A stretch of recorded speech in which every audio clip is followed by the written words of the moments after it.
Hi everyone, and welcome to my review of episode 16 of Kamen Rider Zeztz.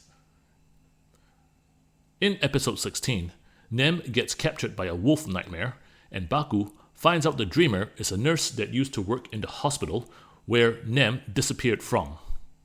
There is also a rising tension between Baku and Commander Zero, as Commander Zero accuses Baku of betraying the organization.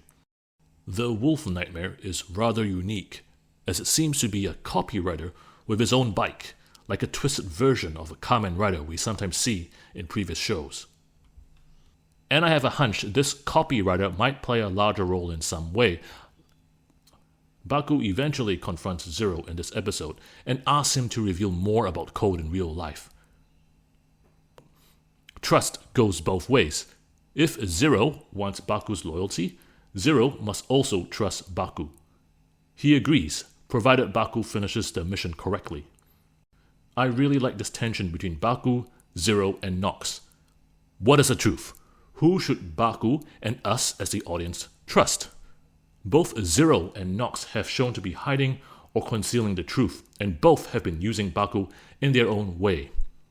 As I said before, I don't think Code is an evil organization, but is certainly not a pure organization. Now, in contrast, the detectives and Baku have made amends and are finally working together again. The last part of the episode shows Commander Zero and Nox getting into a battle while Baku goes off-screen to chase the wolf nightmare. They fight, and Commander Zero actually manages to steal back Nox's original belt. Nox remains confident, however, and uses a completely new belt, transforming into his new form, Kamen Rider Nox. This belt uses a very different type of capsum. I think they are called shadow capsums. These are solid, but open up into two halves. Commander Zero is surprised and notes this belt wasn't created by Code. I noticed Nox's new suit transformation looks very similar to Zetz's transformation. Zetz's belt sends out shadows and black mist, and this new transformation similarly sends out shadows. The fight between Commander Zero and Nox continues, but Commander Zero is clearly outmatched.